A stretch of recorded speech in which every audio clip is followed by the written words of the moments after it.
Ya, bismillahirrahmanirrahim. Assalamualaikum warahmatullahi wabarakatuh. Waalaikumsalam warahmatullahi wabarakatuh. Yang terhormat Bapak Kepala Sekolah SD Negeri 1 Grogol, yang terhormat Bapak Ibu Guru, teman-teman seperjuangan yang hebat, calon guru penggerak yang menunggu antrian juga, ada juga yang sudah pelatihan. Terima kasih atas waktu Bapak Ibu meluangkan waktu untuk saya.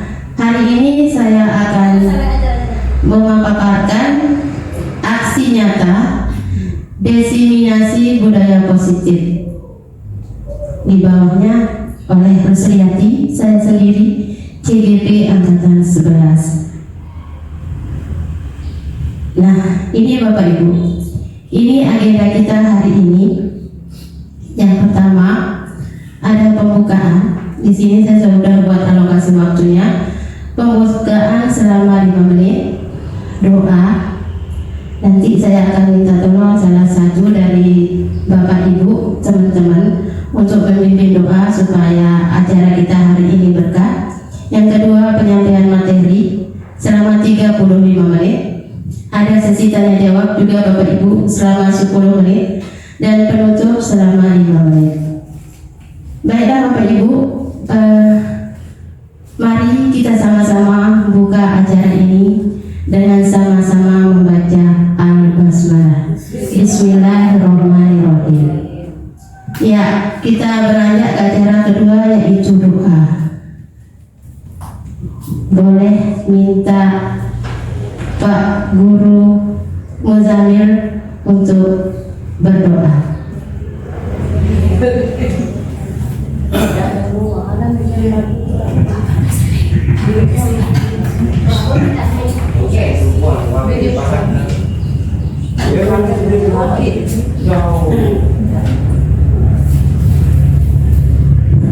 Bismillahirrahmanirrahim. Marilah kita berdoa sebelum kita memulai acara ini dengan sama-sama membaca Bismillahirrahmanirrahim. Bismillahirrahmanirrahim. Ya, terima kasih kepada Bapak Muzamil SPD yang telah meluangkan waktunya untuk berdoa. Kita lanjut Bapak Ibu ke penyampaian materi. Namun sebelum kita ke materi, di sini ada kita main game Bapak Ibu. Game time tebak judul lagu. Nanti kalau judul lagunya ketebak, minta tolong Bapak Ibu ya, kita nyanyikan sama-sama. Ya, ini yang pertama Bapak Ibu. Kira-kira ini judul lagunya apa ya? Kita lihat Bapak Ibu. Iya benar. Mari kita bernyanyi bersama. 1, 2, 3. Naik, naik ke puncak gunung, tinggi, tinggi sekali. Kiri kanan kulihat saja banyak pohon cemara. Kiri kanan kulihat saja banyak pohon cemara. Yeay. Kita lanjut Bapak Ibu ke lagu yang kedua. Bapak Ibu, kita lihat sama-sama apakah ini benar atau saya benar. Iya. Mari kita nyanyi sama-sama Bapak Ibu. Topi saya Bunda, Bunda topi saya, kalau tidak Bunda bukan topi Farudi.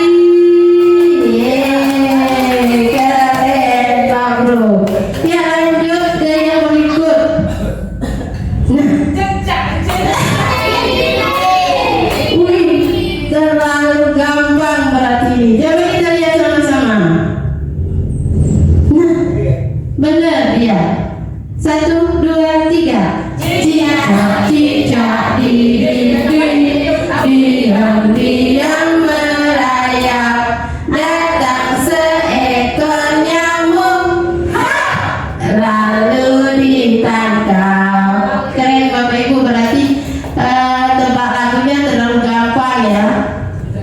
Nah kalau ini benar enggak? Abang tukang bakso, kita tunggu bakso jadi mahir. Iya benar. Pak Bro bisa lagu abang tukang bakso? Bisa. Coba. Abang tukang bakso, mari sini, anak mau beli. Satu mangkok saja 200 perak, 10.000. Yang banyak baksonya, tidak pakai sambal, juga tidak pakai kol. 200 seperti kuahnya saja. Bakso seperti bola pingpong, kalau jadi anak jangan suka bohong, karena bohong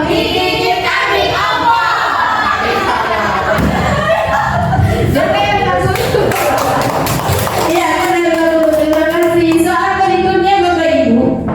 Nah,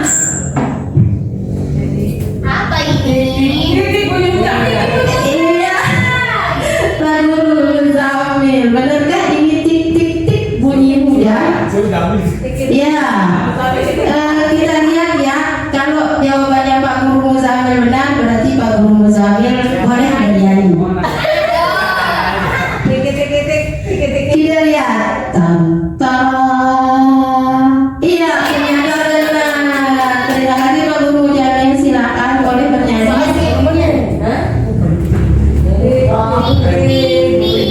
Tik tik tik bunyi hujan di atas genteng, hanya turun tidak terkira.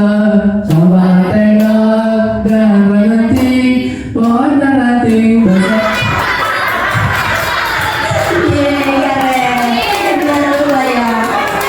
Mohon dan hati basah semua.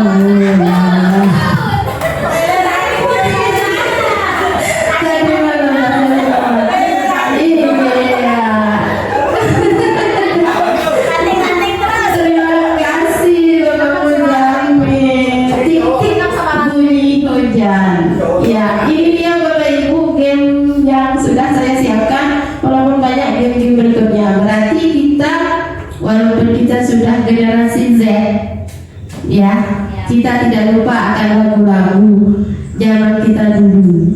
Ini kan anak-anak sekarang tidak mungkin ada yang tahu nih. Pasti mereka tahunya lagu BTS gitu. Kita ternyata masih ingat Bapak Ibu. Kita lanjut. Ini dua Bapak Ibu.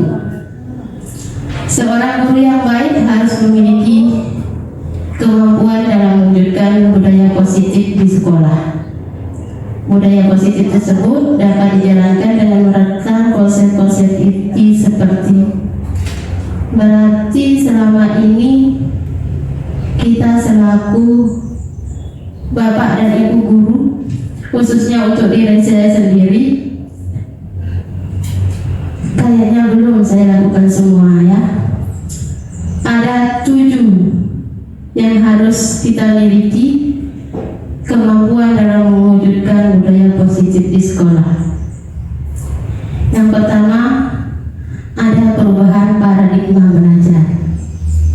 Perubahan paradigma belajar di sini, kita belajarnya tidak monoton Bapak Ibu. Kita semua harus berkreasi. Yang kedua, ada disiplin positif, ada motivasi perilaku manusia, ada kebutuhan dasar manusia, posisi kontrol, restitusi. Kak Bro, abaikan kata restitusi dulu ya. Ada segitiga restitusi dalam kurungnya, keyakinan sekolah atau keyakinan kelas. Ini Bapak Ibu yang harus kita miliki, kemampuan yang harus kita miliki sebagai seorang guru. Katanya nih,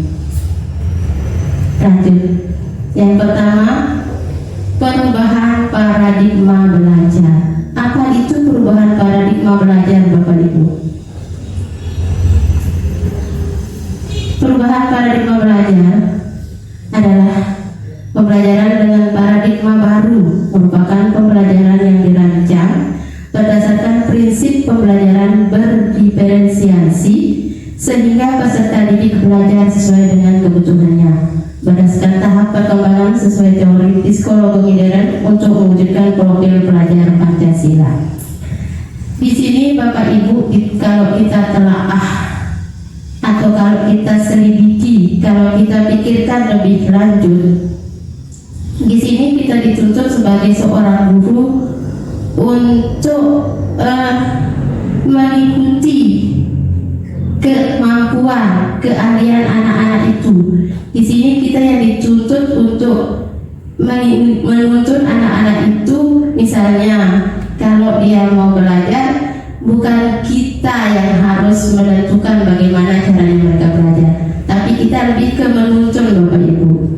Itu perubahan paradigma belajar yang diinginkan di sini. Iya, sesuai dengan profil pelajar Pancasila. Yang mana saja yang termasuk profil pelajar Pancasila Bapak Ibu, ini dia. Yang pertama, beriman, bertakwa kepada Tuhan Yang Maha Esa dan berakhlak mulia. Ini sudah kita semua lakukan Bapak Ibu. Terus ada yang mandiri. Ini simbol dari mandiri. Tangan terkepal, mandiri. Semuanya bisa dikerjakan sendiri ya. Makan sendiri, minum sendiri, mandi sendiri, dan lain-lainnya sendiri. Dan bernalar kritis Bapak Ibu. Dimensi profil pelajar Pancasila berikutnya ada bernalar kritis. Anak-anak kita dituntut untuk bernalar kritis. Jadi jangan salahkan anak kita nanti kalau bertanya yang nyeleneh-nyeleneh, yang kita sendiri tidak tahu apa itu artinya, tapi mereka sudah tahu. Kenapa? Karena generasi mereka berbeda. Kadang kita sampai marah ya karena tidak tahu artinya. Bernalar kritis. Selanjutnya kreatif Bapak Ibu. Kreatif di sini artinya kita mampu berkreasi. Seperti katanya Bapak Kepala Sekolah ya, didik jadi doang. Berkreasilah sedikit sebagai seorang guru. Terus bergotong royong. Nah kalau yang ini sering kita lakukan Bapak Ibu. Yang berikutnya berkebinekaan global. Ini dimensi profil pelajar Pancasila. Next, ilusiku. Ini ilusi diriku Bapak Ibu. Keinginanku. Saya ingin mengontrol murid saya. Saya ingin anak itu seperti yang saya inginkan. Ini ilusi saya. Ya Bapak Ibu, kita lanjut. Ini tentang ilusiku ya, hayalanku. Hayalanku tentang anak didikku. Yang pertama, ilusi guru mengontrol murid. Selama ini memang kita lakukan Bapak Ibu, termasuk diri saya. Saya ingin murid saya itu duduk manis dengarkan penjelasan saya. Kalau bisa jangan bergerak sedikit pun. Ini ilusi saya.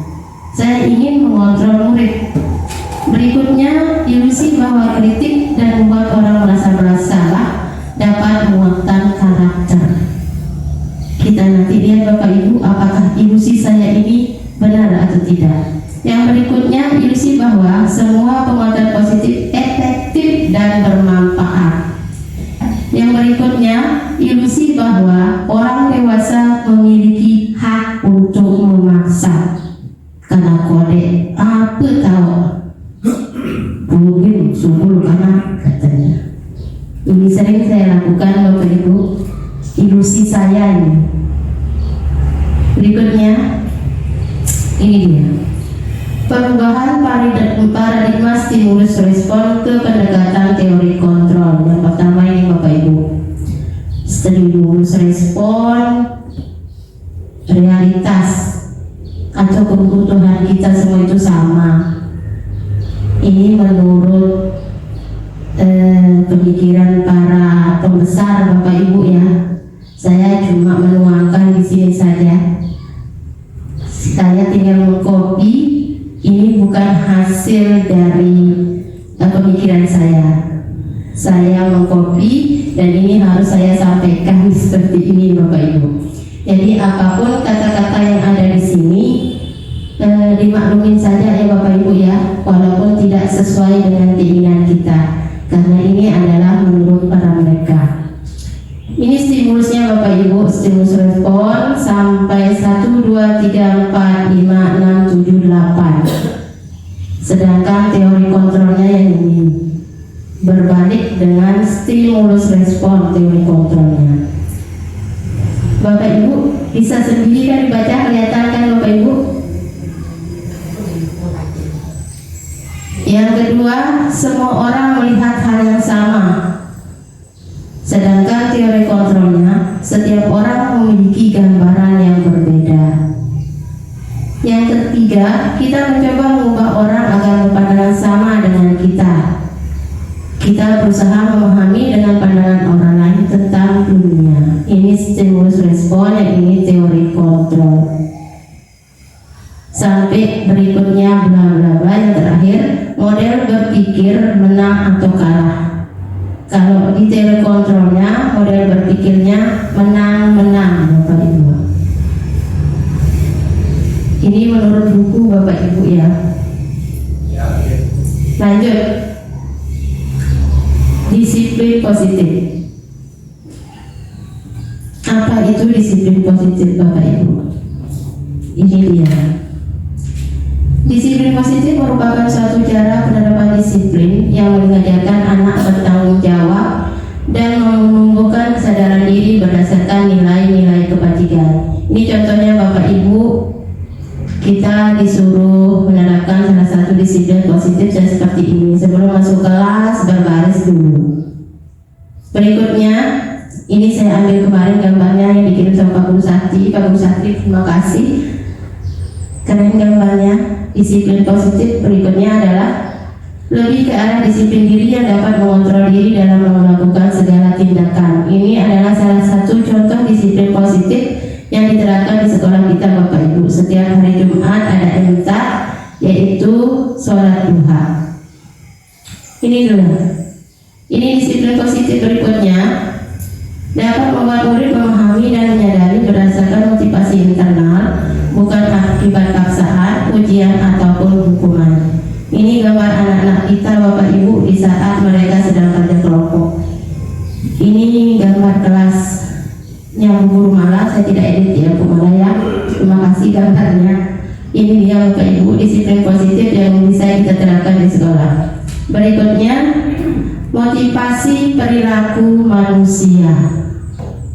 Motivasi perilaku manusia. Hal apa yang membuat kita melakukan hal seperti itu? Ini dia Bapak Ibu. 3 motivasi perilaku manusia. Yang pertama, untuk menghindari ketidaknyamanan atau hukuman. Kayak kita Bapak Ibu ya, setiap pagi kita tuntut anak kita, halaman sekolah kita harus bersih. Mungkin yang ini lebih ke anak buah saya ini, untuk menghindari ketidaknyamanan atau hukuman. Mereka memaksakan diri datang pagi sekali karena tugas mereka senang di bawah pohon mangga. Kalau mereka tidak datang pagi, nanti gurunya akan ngomeh nih. Makanya mereka semua datangnya pagi. Kenapa? Motivasinya untuk menghindari ketidaknyamanan atau hukuman. Kita seringkali berkata, ingat anak-anak, kebersihan sebagian dari iman. Ini yang sering dilakukan oleh anak-anak kita Bapak Ibu, untuk menghindari ketidaknyamanan atau hukuman. Motivasi kita yang kedua adalah untuk mendapatkan imbalan atau penghargaan dari orang lain. Misalnya, nanti kalau bisa selesaikan soal ini, Bu Guru kasih hadiah permen dah. Ini salah satu contoh untuk mendapatkan imbalan atau penghargaan dari orang lain. Itu motivasi kita yang kedua. Yang ketiga, untuk menjadi orang yang mereka inginkan dan menghargai diri sendiri dengan nilai-nilai yang mereka percaya. Ini yang paling bagus Bapak Ibu. Ada tidak ada orang, kita akan melakukan hal yang baik kalau yang ini. Mau ada Bapak atau Ibu guru, kita akan tetap datang pagi. Mau ada Bapak dan Ibu guru, kita akan tetap berdoa walaupun tidak disuruh. Ini yang masih sulit Bapak Ibu, untuk menjadi orang yang mereka inginkan dan menghargai diri sendiri dengan nilai-nilai yang mereka percaya. Di sini juga ada kebutuhan dasar manusia Bapak Ibu. Apa saja kebutuhan dasar kita sebagai seorang manusia? Nah, ada 5 Bapak Ibu. Yang pertama, untuk bertahan hidup. Untuk apa orang bekerja? Untuk apa orang mencari uang? Yang ini untuk bertahan hidup Bapak Ibu, baik hidup di dunia maupun di akhirat. Kalau hidup di akhirat, kita dengan amal perbuatan Bapak Ibu. Kalau di dunia ya uang lah. Siapa yang tidak mau dengan uang? Mau tidak mau, kita harus mencari uang untuk bertahan hidup. Ini 5 kebutuhan dasar manusia yang pertama. Yang kedua, kasih sayang dan rasa diterima. Ini seringkali terjadi di anak kita Bapak Ibu. Contohnya si Putra ini. Sebenarnya si Putra itu lagi cari ini Bapak Ibu. Ya, kasih sayang dan rasa diterima. Tapi kita kadang mengabaikan Bapak Ibu ya, karena kita bukan ahlinya. Kita tidak menyalahkan orang tuanya si Putra. Seharusnya si Putra itu sekolah khusus dia Bapak Ibu, karena kita sekolah umum tidak bisa menanganinya secara khusus. Si Putra itu seperti ini, sama yang kelas 3-nya Pak Rudi yang suka nangis itu juga. Ya, Juzi itu seperti ini Pak Bu. Dia butuh kasih sayang dan rasa diterima. Itu yang dibutuhkan sebenarnya. Tapi kita kan karena bukan guru berkebutuhan khusus, kita layani semuanya mereka. Yang berikutnya ada penguasaan. Yang kayak bagaimana sih penguasaan itu?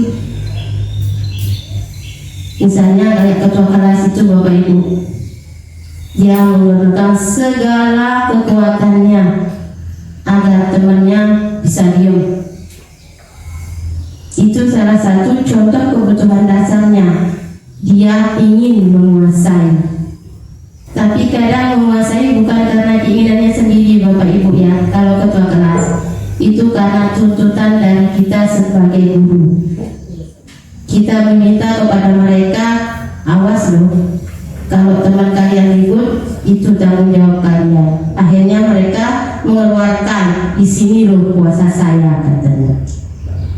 Yang berikutnya ada kebebasan. Anak-anak kita mau bebas Bapak Ibu. Makanya mereka sesuka hati bermain bola. Mereka ingin kebebasan Bapak Ibu. Tapi mereka tidak tahu di mana menempatkannya. Berikutnya Bapak Ibu ada kesenangan. Ini 5 kebutuhan dasar kita sebagai manusia. Ada yang namanya kesenangan. Ada kepuasan tersendiri dalam diri anak itu. Kalau dia sudah membuat temannya menangis. Kayak kemarin di kelas saya itu, puas saya guru katanya. Kenapa? Karena saya sudah membuat dia menangis. Ini dia mencari kesenangan. Ini dia Bapak Ibu 5 kebutuhan dasar kita selaku manusia. Ini menurut teori ya. Lanjut, nah ini dia. Posisi kontrol restitusi. Ambilkan kata restitusi dulu. Ya. dia Bapak Ibu. Ada 5 posisi kontrol restitusi yang harus kita miliki Bapak Ibu. Semuanya harus kita miliki ini. Yang pertama, guru sebagai penghukum. Yang kedua, guru sebagai pembuat merasa bersalah. Yang ketiga, guru sebagai teman. Yang keempat, guru sebagai pemantau. Dan yang kelima, guru sebagai manajer.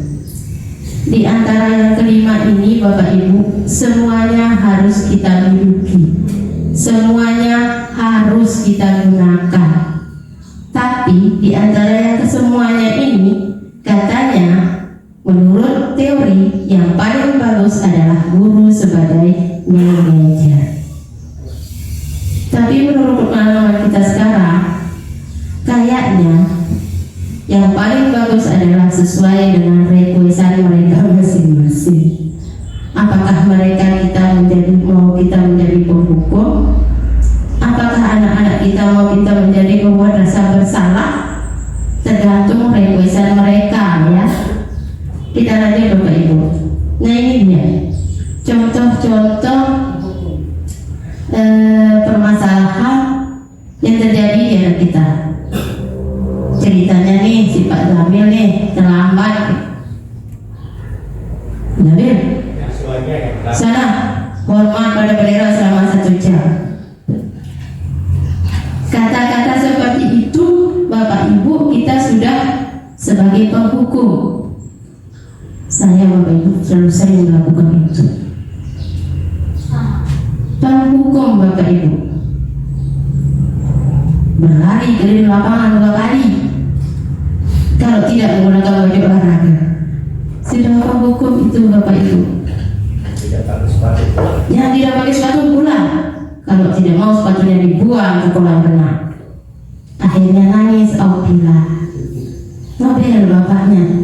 Siapa yang dilihat? Buku mana? Kita sama semua Bapak Ibu ya, tergantung requestan anak-anak. Ini posisi penghukum. Yang berikutnya adalah pembuat merasa bersalah. Berapa kali ibu bapak harus memberitahu kamu? Kamu selalu saja mengecewakan ibu bapak.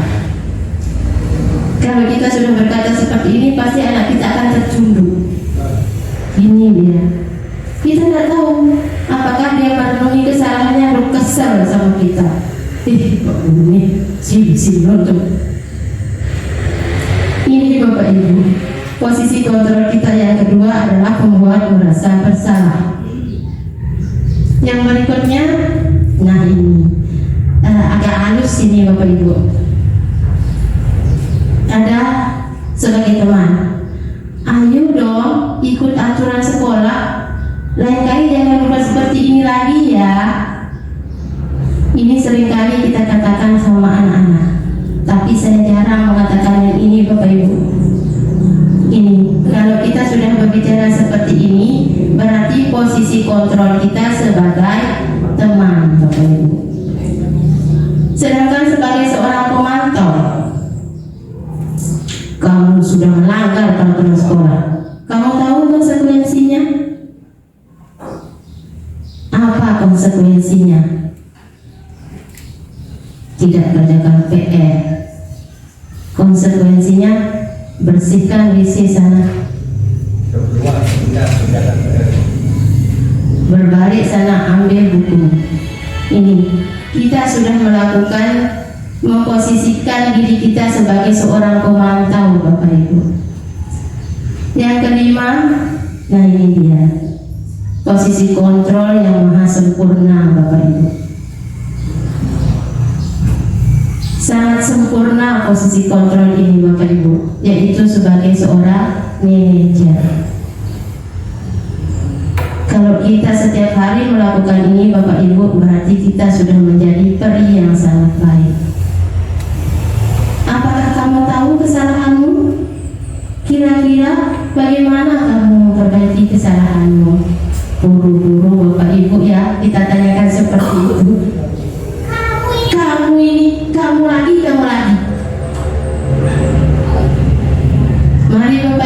kita sama-sama berbenah diri agar semua kita menjadi seorang manajer.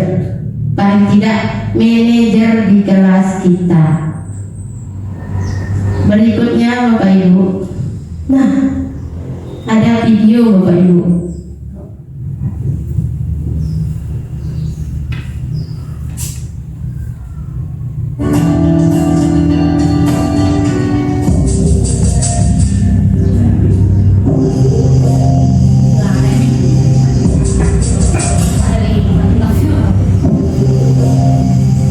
Naren!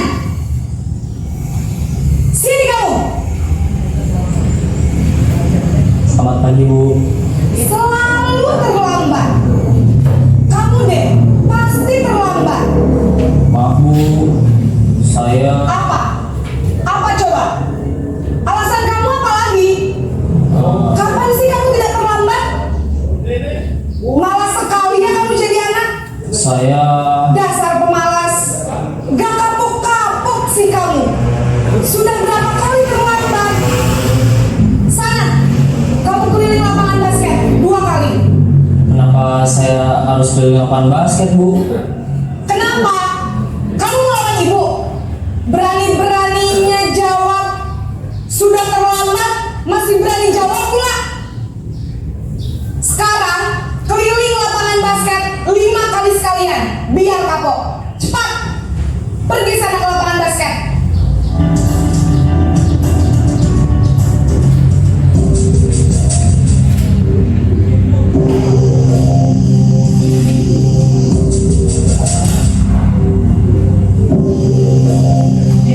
Naren!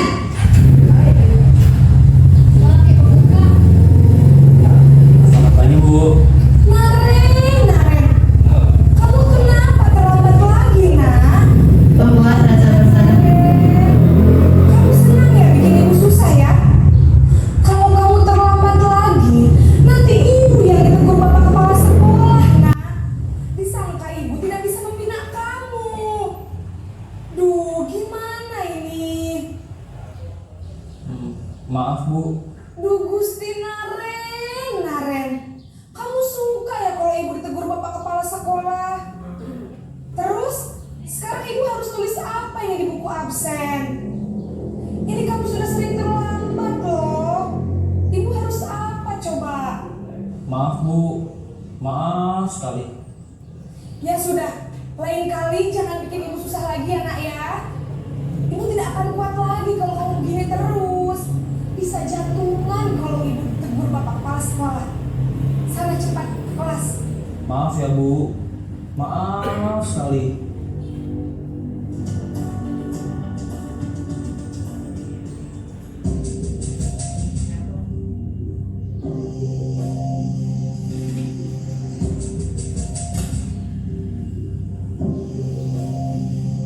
Naren!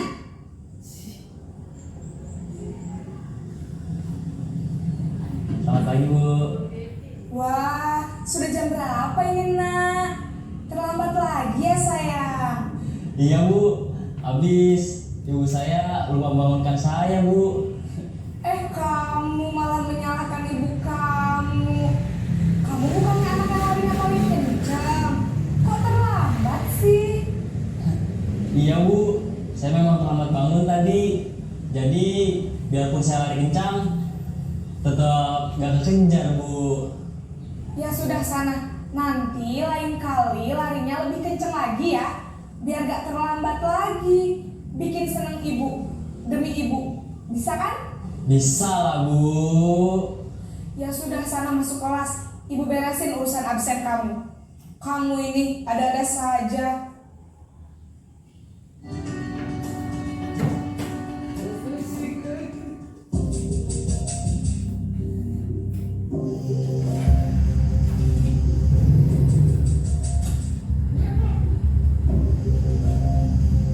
Naren!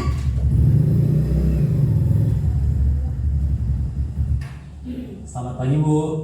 Naren, apa peraturan sekolah kita tentang jam berapa kita harus masuk sekolah, nak? Di sekolah jam 7 Bu. Iya betul, sekarang sudah jam 7.20. Naren sudah tahu konsekuensinya jika terlambat hadir. Paham Bu, saya harus tinggal kelas pas jam istirahat selama 20 menit. Ya benar, konsekuensinya demikian. Jadi nanti jam 9.30 pas istirahat, kamu harus tinggal di kelas, kerjakan tugas tambahan untuk ketertinggalan kamu, ya. Baik Bu.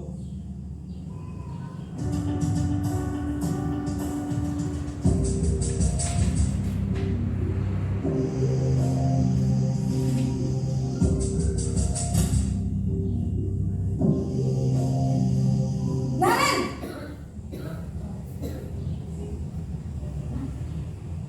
Selamat pagi Bu. Selamat pagi Naren. Maaf Bu, saya terlambat. Iya, sekolah masuknya jam 7, sekarang sudah jam 7.20. Jadi sekarang bagaimana ini Naren? Maaf Bu, saya lupa setel alarm saya semalam. Baiklah, menurut kamu, keyakinan sekolah yang mana yang perlu kamu tingkatkan? Menghargai diri sendiri dan orang lain mungkin ya Bu. Setuju. Jadi, apakah Naren meyakini prinsip saling menghormati tersebut?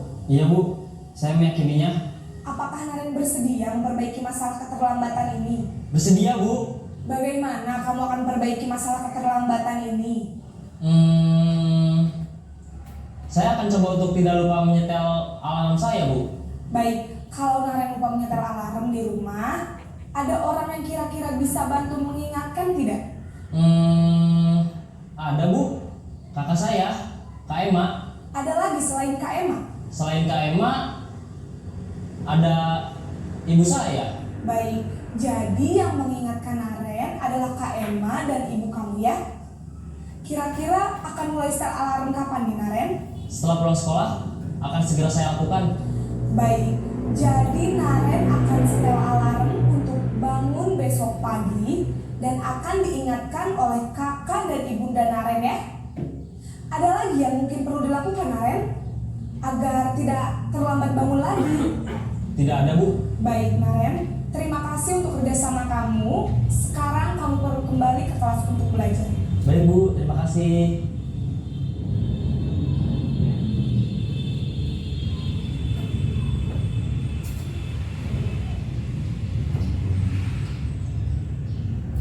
Iya, yang tadi itu Bapak Ibu adalah 5 posisi kontrol kita sebagai seorang guru yang sudah diperankan oleh ibu siapa mungkin namanya. Yang jelas itu seorang ibu guru, karena dia pakaiannya kayak SMA mungkin itu guru BP ya. Karena kalau di SD kan kita tidak punya guru BP, kita adalah guru Superman. Semuanya kita kerjakan sendiri. Tapi kalau kita tidak mampu, kita bisa minta tolong sama guru agama dan guru olahraga Bapak Ibu. Itu dia tadi gambaran 5 posisi kontrol yang sebenarnya harus kita lakukan Bapak Ibu sebelum kita menghukum anak-anak didik kita. Yang ini posisi kontrol restitusi. Nah, di sana ada gambar saya dengan Febri. Di antara kelima posisi kontrol tersebut, sebaiknya guru menggunakan posisi kontrol sebagai manajer.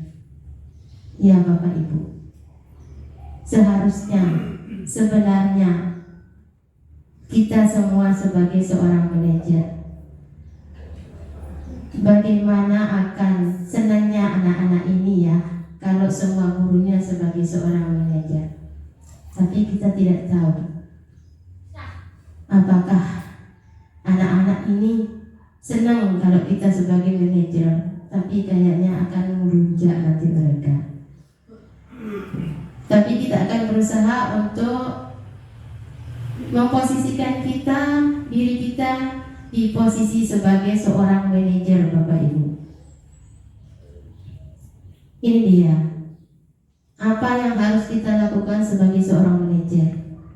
Sebagai manajer, guru dapat berbuat sesuatu bersama murid, mempersilahkan murid bertanggung jawab, dan mendukung murid agar dapat menemukan solusi. Yang ini Bapak Ibu saya sudah lakukan kemarin sama Lana sama Nisa ceritanya. Karena anak-anak ini suka terlambat balik ke kelas di saat jam olahraga. Ini kelas 6 ini. Mereka sampai bilang jam kos Bu Guru katanya, jam kosong katanya. Mereka pulang ke rumah tidak balik-balik kadang. Ini kebiasaannya mereka. Makanya kemarin mereka Bu Guru panggil berdua. Mereka saya tanyakan kenapa seperti itu.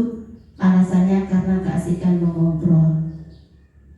Saya ingin marah sebenarnya Bapak Ibu, tapi saya berusaha agar bisa menjadi seorang manajer. Akhirnya saya tanyakan alasannya, kenapa mereka seperti itu.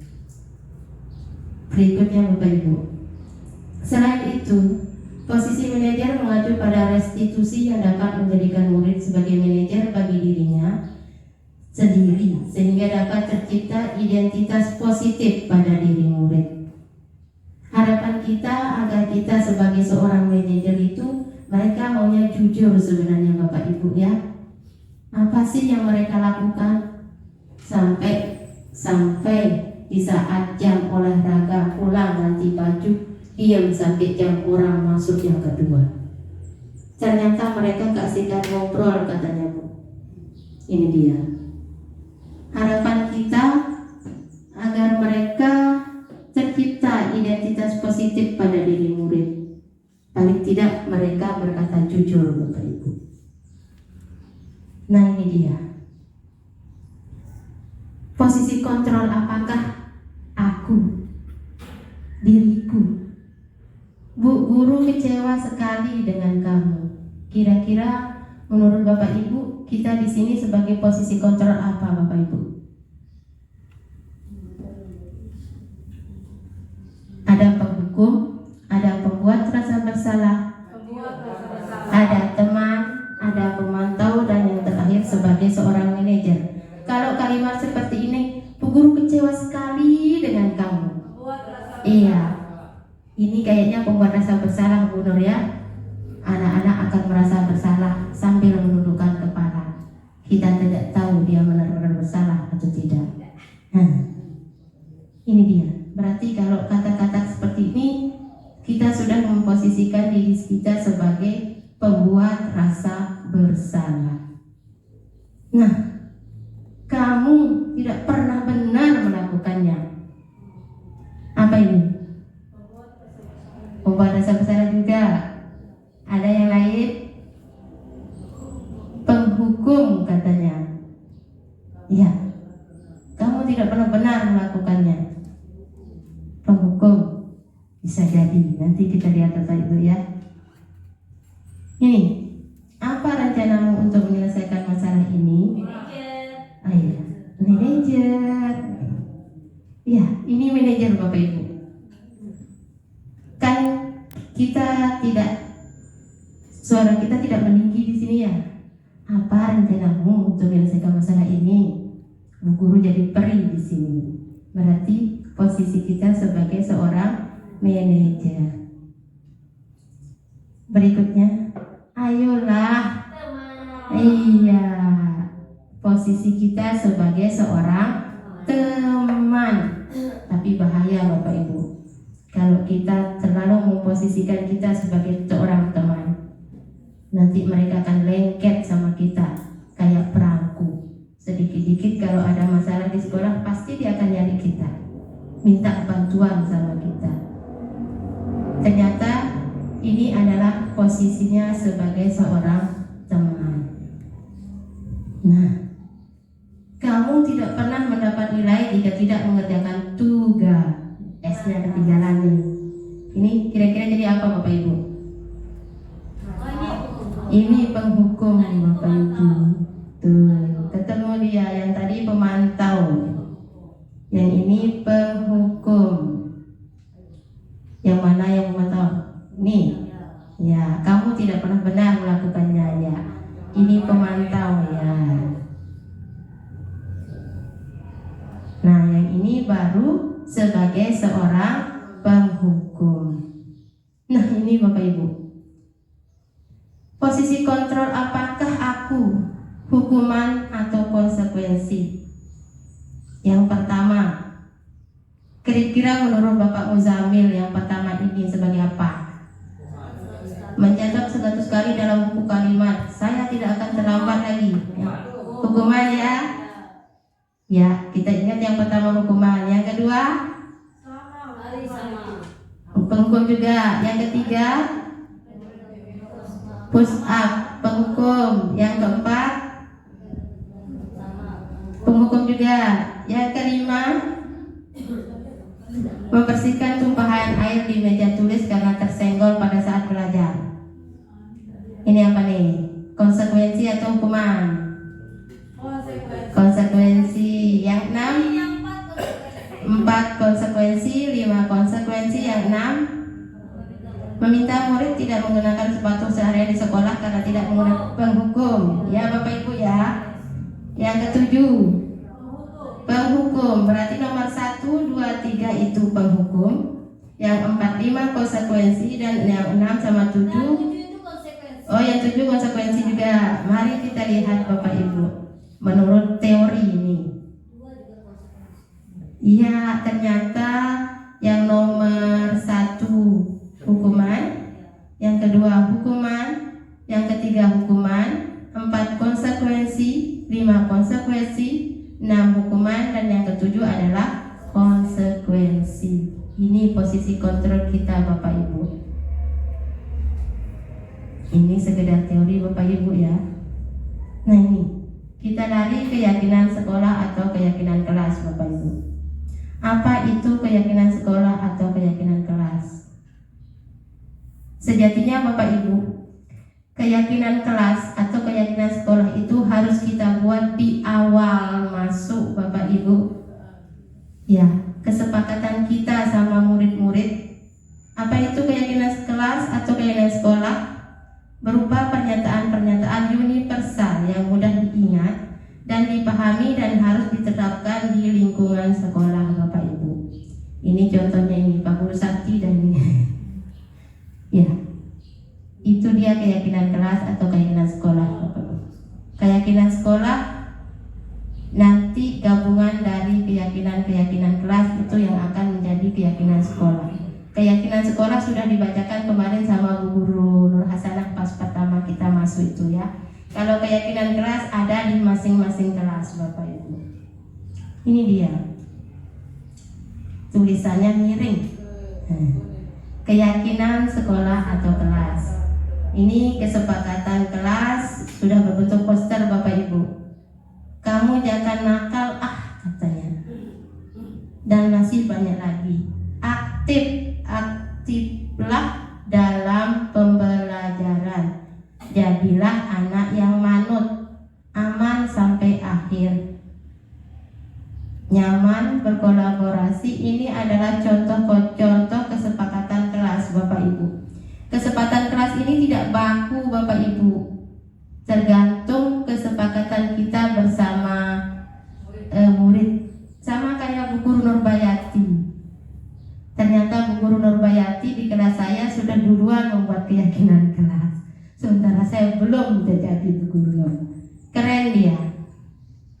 Sudah buat dari awal pertemuan. Ada konsekuensinya kalau dia masuk. Sudah Bu Gurunya di dalam, apa konsekuensinya sudah diterapkan di kelas saya sama Bu Guru Nurbayati. Sejatinya di kelas itu seharusnya ada keyakinan kelas, ada keyakinan guru bidang studi. Ya, kayak di sini berarti keyakinan guru agama sama keyakinan guru PJOK.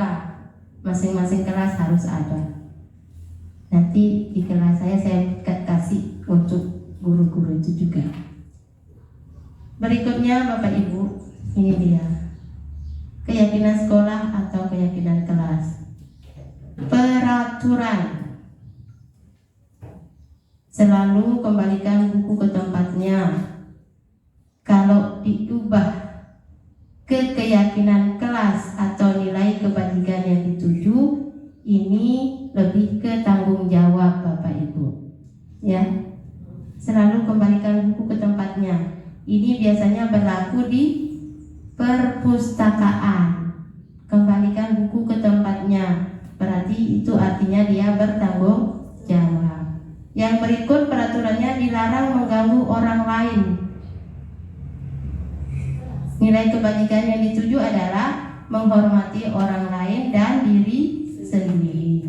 Yang berikutnya, hadir di sekolah 15 menit sebelum pembelajaran dimulai. Nilai kebajikan yang dituju, menghormati orang lain, komitmen pada tujuan atau berkomitmen. Ini dia Bapak Ibu. Seperti yang saya katakan tadi, ini tidak baku Bapak Ibu ya, sesuai dengan kebutuhan di kelas kita masing-masing. Tapi kalau yang hadir di sekolah 15 menit ini kayaknya semua kita pasti pakai ini Bapak Ibu ya. Sama kayak ini, gunakan masker. Ini berarti pas zaman Covid ini. Ya. Sekarang kan tidak pakai masker lagi karena kita sudah tidak fit Covid Bapak Ibu. Makanya dikatakan keyakinan sekolah atau keyakinan kelas ini tidak baku, bisa berubah-ubah sesuai dengan kebutuhan kelas kita masing-masing Bapak Ibu. Jangan berlari di kelas atau koridor. Itu nilai kebajikan yang dituju adalah keselamatan, keamanan, dan kepedulian Bapak Ibu. Lanjut. Segitiga restitusi. Apa itu segitiga restitusi Bapak Ibu? Pak Guru udah di sini ya. Tadi ganggu kata restitusinya. Abaikan yang tidak ngangguk. Ini dia. Apa itu segitiga restitusi? Segitiga restitusi adalah proses menciptakan kondisi bagi peserta didik untuk memperbaiki kesalahan mereka sehingga mereka bisa kembali pada kelompok mereka dengan karakter yang lebih kuat. Itu yang kita inginkan Bapak Ibu. Setelah dia menyadari kesalahannya, paling tidak dia akan berubah. Itu yang kita inginkan di segitiga restitusi ini. Jangan bingung Bapak Ibu ya. Ini dia. Segitiga restitusi. Tahapan-tahapan yang harus kita lakukan dalam menghadapi anak di segitiga restitusi. Yang pertama, menstabilkan identitas. Ini dia Bapak Ibu. Yang kedua, validasi tindakan yang salah. Yang ketiga, menanyakan keyakinan. Sebelum kita memberikan hukuman, sebenarnya ini kita tanyakan dulu kepada anak-anak, apa alasan mereka melakukan. Sebenarnya itu tujuannya tahapan dalam segitiga restitusi ini Bapak Ibu. Langkah-langkah kita untuk mendisiplinkan anak. Yang pertama, menstabilkan identitas. Yang kedua, validasi tindakan yang salah. Dan yang ketiga, menanyakan keyakinan kelas. Itu artinya keyakinan ini harus kita buat terlebih dahulu Bapak Ibu. Sejatinya ya. Sebelum kita mulai proses pembelajaran di tahun ajaran, kita harus membuatkan keyakinan kelas dulu. Nah ini dia. Menstabilkan identitas. Menstabilkan identitas dilakukan berdasarkan prinsip bahwa membuat kesalahan adalah bagian dari proses pembelajaran yang nantinya akan menggeser identitas gagal ke arah identitas sukses. Yang tadinya dia agak bengel, setelah kita pakai segitiga restitusi ada perubahan. Itu yang diinginkan sebenarnya Bapak Ibu. Yang kedua, memvalidasi tindakan yang salah. Apa yang kita lakukan Bapak Ibu? Di sini kita berupaya untuk memahami kebutuhan dasar yang melatar belakangi anak berbuat kesalahan. Kita tidak serta-merta marah. Kita harus bertanya dulu. Misalnya kalau dia tidak bawa topi, ya di cross check begitu. Sama kayak Naren tadi. Apa yang menyebabkan dia terlambat?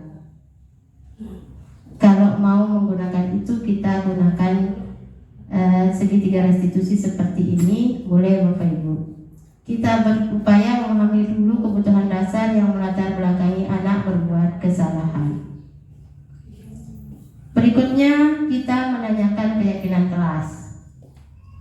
Teori kontrol berpendapat bahwa manusia termotivasi secara internal dari dalam diri untuk perlu menanyakan bagaimana murid tersebut memiliki kesadaran diri dalam memperbaiki berusaha untuk memperbaikinya. Setelah mereka mengakui kalau mereka bersalah, kita tanyakan kepada mereka, upaya apa, cara apa yang akan lakukan kayak Naren tadi, biar tidak terlambat lagi.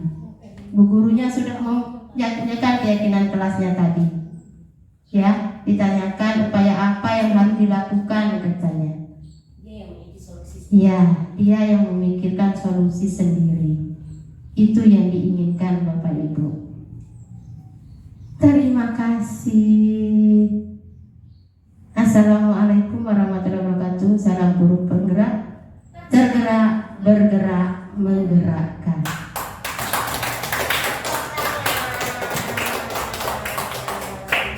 Ini mutu kita selaku guru penggerak Bapak Ibu. Tergerak, bergerak, menggerakkan.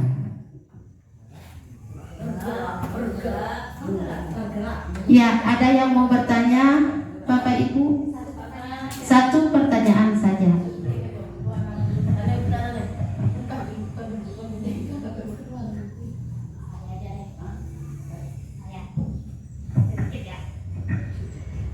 Oke, jadi tadi di awal di situ kan ada tentang memberikan reward kepada anak yang melakukan kebaikan atau menyelesaikan tugas gitu kan, memberikan hadiah dan sebagainya. Nah, menurut Ibu pemberian hadiah ini apakah baik, efektif untuk meningkatkan potensi anak atau malah justru sebaliknya seperti itu? Sedikit saja Ibu, terima kasih. Ya, terima kasih ya pertanyaan yang sangat bagus dari Ibu Guru Susmala Satriani. Apakah pemberian reward seperti permen, coklat, uang kepada anak yang berprestasi itu efektif apa tidak? Selama ini kita mengatakan itu efektif Bapak Ibu ya. Selama ini, oh ya, ternyata Bu Guru Abul mengatakan tidak. Kalau menurut saya, karena saya sering memberikan itu, efektif juga lah, ya. Tergantung berarti. Kalau saya mengatakan iya, karena kalau saya lihat anak-anak saya setelah dikasih semacam permen atau apa, adalah perubahannya sedikit. Tapi kalau kita balik ke pembelajaran yang diinginkan di sini, itu tidak efektif Bapak Ibu. Karena tidak menjamin mereka akan berubah. Perubahan itu hanya terjadi sementara. Karena semata-mata ada hadiahnya.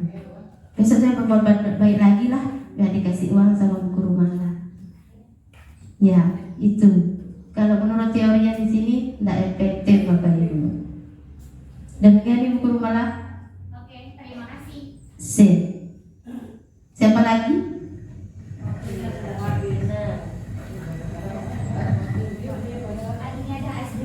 Oh ya dah. Bapak Ibu, kita ice breaking ya. Sebentar dulu Bu Mala. Kan tadi di acaranya ada penutup ya, untuk berkahnya acara ini kita tutup dengan doa. Ya, tadi yang membuka Pak Guru Muzamil, sekarang kita minta tolong Pak Jamil tutup juga dengan doa. Siapa yang membuka, dia yang menutup.